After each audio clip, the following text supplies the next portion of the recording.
कृष्णचरणकमलेभ्यो नमः। श्रीमद्भागवत महापुराण एकादश स्कंध 17वां अध्याय वर्णाश्रम धर्म निरूपण। ओम कृष्णाय वासुदेवाय हरये परमात्मने प्रणतक्लेशनाशाय गोविंदाय नमो नमः। जय राधा राधा जय राधा जय श्री राधा। जय कृष्णा कृष्णा जय कृष्णा जय श्री कृष्णा। उद्धव जी ने कहा, हे कमल नयन भगवान श्री कृष्ण, आपने पहले वर्णाश्रम धर्म का पालन करने वालों के लिए और सामान्यतः मनुष्य मात्र के लिए उस धर्म का उपदेश किया था जिससे आपकी भक्ति प्राप्त होती है। अब आप कृपा करके ये बतलाइए कि मनुष्य किस प्रकार से अपने धर्म का अनुष्ठान करे जिससे आपके चरणों में उसे भक्ति प्राप्त हो जाए। पुरा किल महाबाहो धर्मं परमकं प्रभो यत्तेन हंस रूपेण ब्रह्मणे अभ्याथ तत्पादव।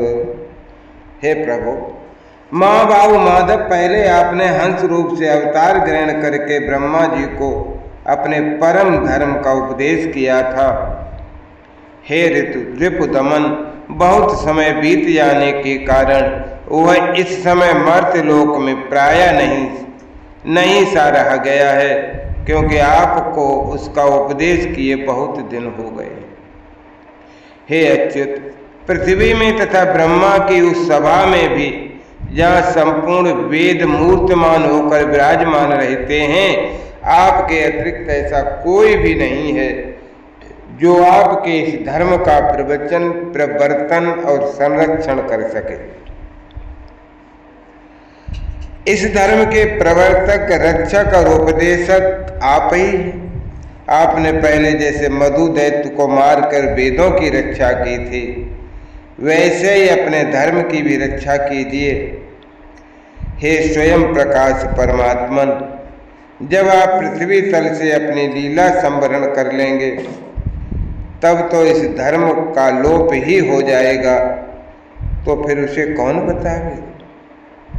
आप समस्त धर्मों के मर्मज्ञ हैं, इसलिए हे प्रभु, आप उस धर्म का वर्णन कीजिए जो आपकी भक्ति प्राप्त कराने वाला है, और ये भी बतलाइए कि किसके लिए उसका कैसा विधान है। श्री सुखदेव जी कहते हैं कि हे राजन परीक्षित, जब इस प्रकार भक्त शिरोमण उद्धव जी ने प्रश्न किया तब भगवान श्री कृष्ण ने अत्यंत प्रसन्न होकर प्राणियों के कल्याण के लिए उन्हें सनातन धर्मों का उपदेश दिया। श्री भगवान कहने लगे, हे प्रिय उद्धव, तुम्हारा प्रश्न धर्ममय है, क्योंकि इससे वर्णाश्रम धर्मी मनुष्यों को परम कल्याण स्वरूप मोक्ष की प्राप्ति होती है। अतः मैं तुम्हें उन धर्मों का उपदेश करता हूँ, सावधान होकर सुनो। जिस समय इस कल्प का प्रारंभ हुआ था और पहला सतयुग चल रहा था, उस समय भी मनुष्यों का हंस नामक एक ही वर्ण था। उस युग में सब लोग जन्म से ही कृतकृत्य होते थे, इसीलिए उसका एक नाम कृत युग भी है। वेदा प्रणव एवाग्रे धर्मोऽहं वृष रूप दृक् उपासते तपोनिष्ठा हंसम मां मुक्त किलविषः। उस समय केवल प्रणव ही वेद था और तपस्या, शौच, दया एवं सत्य रूप 4 चरणों से युक्त मैं ही वृषभ रूपधारी धर्म था। उस समय के निष्पाप और परम तपस्वी भक्तजन मुझ हंस स्वरूप शुद्ध परमात्मा की उपासना करते थे। परम भाग्यवान उद्धव, सतयुग के बाद त्रेता युग आरंभ होने पर मेरे हृदय से श्वास प्रश्वास के द्वारा ऋग्वेद, सामवेद और यजुर्वेद रूप त्रयी विद्या प्रकट हुई, और उस त्रयी विद्या से होता अधर्वर्य और उद्गाता के कर्म रूप 3 वेदों वाले यज्ञ के रूप में मैं प्रकट हुआ। विराट पुरुष के मुख से ब्राह्मण, भुजा से क्षत्रिय, जंघा से वैश्य, चरणों से शूद्रों की उत्पत्ति हुई। उनकी पहचान उनके स्वभावानुसार और आचरण से होती है। उद्धव जी, विराट पुरुष भी मैं ही हूँ, इसलिए मेरे ही उर स्थल से गृहस्थाश्रम, हृदय से ब्रह्मचर्याश्रम, वक्षस्थल से वानप्रस्थाश्रम और मस्तक से संन्यास आश्रम की उत्पत्ति हुई। इन वर्ण और आश्रमों के पुरुषों के स्वभाव भी इनके जन्म स्थान के अनुसार उत्तम, मध्यम और अधम हो गए। अर्थात उत्तम स्थानों से उत्तम उत्पन्न होने वाले वर्ण और आश्रमों के स्वभाव उत्तम और अधम स्थानों से उत्पन्न होने वालों के अधम हुए। सम, दम, तपस्या, पवित्रता, संतोष, क्षमाशीलता, सीधापन, मेरी भक्ति, दया और सत्य, ये ब्राह्मण वर्ण के स्वभाव है। तेज, बल, धैर्य, वीरता, सहनशीलता, उदारता, उद्योगशीलता, स्थिरता, ब्राह्मण भक्ति और ऐश्वर्य, ये क्षत्रिय वर्ण के स्वभाव है। आस्तिकता, दानशीलता, दंभहीनता, ब्राह्मणों की सेवा करना, धन संचय से संतुष्ट न होना, ये वैश्य वर्ण के स्वभाव है। ब्राह्मण, गौ और देवताओं को निष्कपट भाव से सेवा करना, उसी से जो कुछ मिल जाए उसमें संतुष्ट रहना, ये शूद्र वर्ण के स्वभाव है। अपवित्रता, झूठ बोलना, चोरी करना, ईश्वर और परलोक की परवाह न करना, झूठ मूठ झगड़ना, काम, क्रोध एवं तृष्णा के वश में रहना, ये शूद्रों के अत्यंजों के स्वभाव है। उद्धव जी, चारों वर्णों और चारों आश्रमों के लिए साधारण धर्म यह है कि मन, वाणी और शरीर से किसी की हिंसा न करें, सत्य पर दृढ़ रहें, चोरी न करें, काम, क्रोध तथा लोभ से बचें और जिन कामों के करने से समस्त प्राणियों की प्रसन्नता और उनका भला हो वही करें। ब्राह्मण, क्षत्रिय तथा वैश्य गर्भाधान आदि संस्कारों के क्रम से यज्ञोपवीत संस्कार रूप द्वितीय जन्म प्राप्त करके गुरुकुल में रहें और अपनी इंद्रियों को वश में रखें। आचार्य के बुलाने पर वेद का अध्ययन करें और उसके अर्थ का भी विचार करें। मेखला, मृगचर्म वर्ण के अनुसार दंड, रुद्राक्ष की माला, यज्ञोपवीत और कमंडल धारण करें। सिर पर जटा रखें। शौकीनी के लिए दांत और वस्त्र न धोवें। रंगीन आसन पर न बैठें और कुश धारण करें। स्नान, भोजन, हवन, जप और मलमूत्र त्याग के समय मौन रहें और कच्छ तथा गुप्तेंद्रिय के बाल और नाखूनों को कभी न काटें। पूर्ण ब्रह्मचर्य का पालन करें। स्वयं तो कभी वीर्यपात करें ही नहीं। ये स्वप्न आदि में वीर स्खलित हो जाए तो जल में स्नान करके प्राणायाम करें और गायत्री का जप करें। ब्रह्मचारी को पवित्रता के साथ एकाग्रचित्त होकर अग्नि, सूर्य, आचार्य, गौ, ब्राह्मण, गुरु, वृद्धजन और देवताओं की उपासना करनी चाहिए। सायंकाल और प्रातःकाल मौन होकर संध्योपासन एवं गायत्री का जप करना चाहिए। आचार्य को मेरा ही स्वरूप समझे, कभी उनका तिरस्कार न करे, उन्हें साधारण मनुष्य समझकर दोष दृष्टि न करे, क्योंकि गुरु सर्वदेवमय होता है। सायंकाल और प्रातःकाल दोनों समय जो कुछ भिक्षा में मिले वो लाकर गुरुदेव के आगे रख दे। केवल भोजन ही नहीं, जो कुछ हो सब। तदनंतर उनके आज्ञानुसार बड़े संयम से भिक्षा आदि का यथोचित उपयोग करें। आचार्य जाते हो तो उनके पीछे पीछे चले। उनके सो जाने के बाद बड़ी सावधानी से उनसे थोड़ी दूर पर सोवे। थके हों तो पास बैठकर चरण दबावे और बैठे हों तो उनके आदेश की प्रतीक्षा में हाथ जोड़कर पास में ही खड़ा रहे। इस प्रकार अत्यंत छोटे व्यक्ति की वहाँ सेवा शुश्रूषा के द्वारा सदा सर्वदा आचार्य की आज्ञा में तत्पर रहे। जब तक विद्याध्ययन समाप्त न हो जाए तब तक सब प्रकार के भोगों से दूर रहकर इसी प्रकार गुरुकुल में निवास करे और कभी अपना ब्रह्मचर्य व्रत खंडित न कर होने दे। यदि ब्रह्मचारी का विचार हो तो कि मैं मूर्तमान वेदों के निवास स्थान ब्रह्मलोक में जाऊं, तो फिर उसे आजीवन नैष्ठिक ब्रह्मचारी व्रत ग्रहण कर लेना चाहिए और वेदों के स्वाध्याय के लिए अपना सारा जीवन आचार्य की सेवा में समर्पित कर देना चाहिए। ऐसा ब्रह्मचारी सचमुच ब्रह्म तेज से संपन्न हो जाता है और उसके सारे पाप नष्ट हो जाते हैं। उसे चाहिए कि अग्नि, गुरु और अपने शरीर और समस्त प्राणियों में मेरी ही उपासना करे और ये भाव रखे कि मेरे तथा सबके हृदय में एक ही परमात्मा विराजमान। ब्रह्मचारी वानप्रस्थ सन्यासियों को चाहिए कि वे स्त्रियों को देखना, स्पर्श करना, उनसे बातचीत या हंसी मस्करी आदि करना दूर से ही त्याग दें।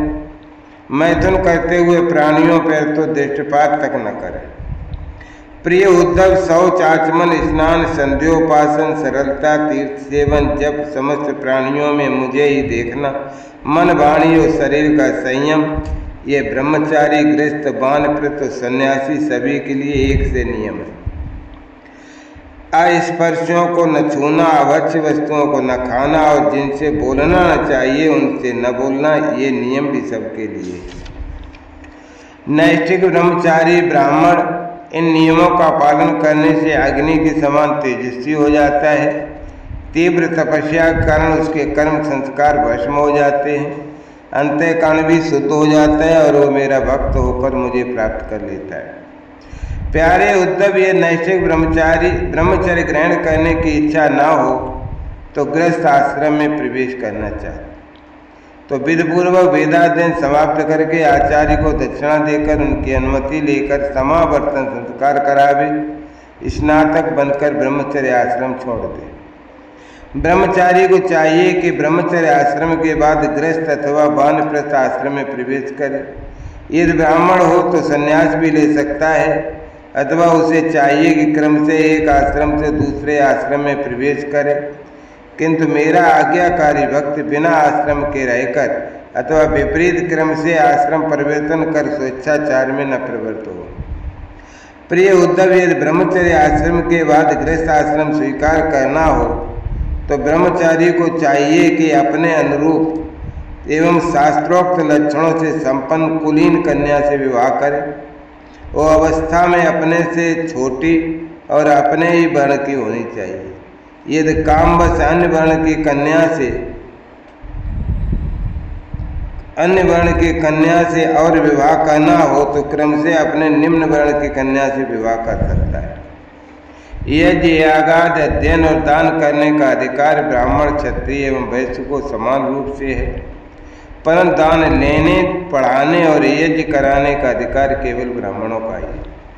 ब्राह्मण को चाहिए कि इन तीनों वृत्तियों में प्रतिग्रह तथा दान लेने की वृत्ति को तपस्या, तेज और ऐश का नाश करने वाली समझकर पढ़ाने और यज्ञ कराने के द्वारा ही अपना जीवन निर्वाह करे।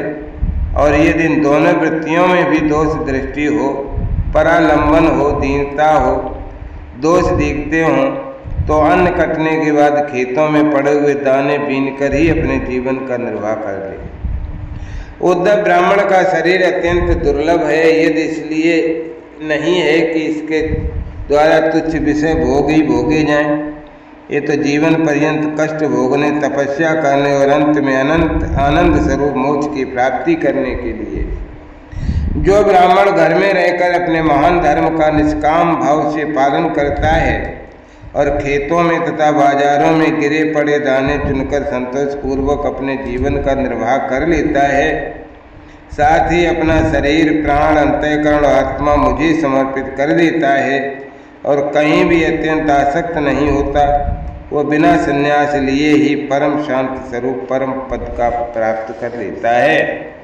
जो लोग विपत्ति में पड़े कष्ट या पा रहे मेरे भक्त ब्राह्मण को विपत्तियों से बचा लेते हैं, उन्हें मैं शीघ्र ही समस्त आपत्तियों से भी बचा लेता हूँ, जैसे समुद्र में डूबते हुए प्राणी को नौका बचा लेती है। राजा पिता के समान सारी प्रजा का कष्ट से उद्धार करे, उन्हें बचावे और गजराज दूसरे गजों की रक्षा करता है, जैसे धीर होकर स्वयं अपने आप से अपना उद्धार करे। जो राजा इस प्रकार प्रजा की रक्षा करता है वो सारे पापों से मुक्त होकर अंत समय में सूर्य के समान तेजस्वी विमान पर चढ़कर स्वर्गलोक में जाता है और इंद्र के साथ सुख भोगता है।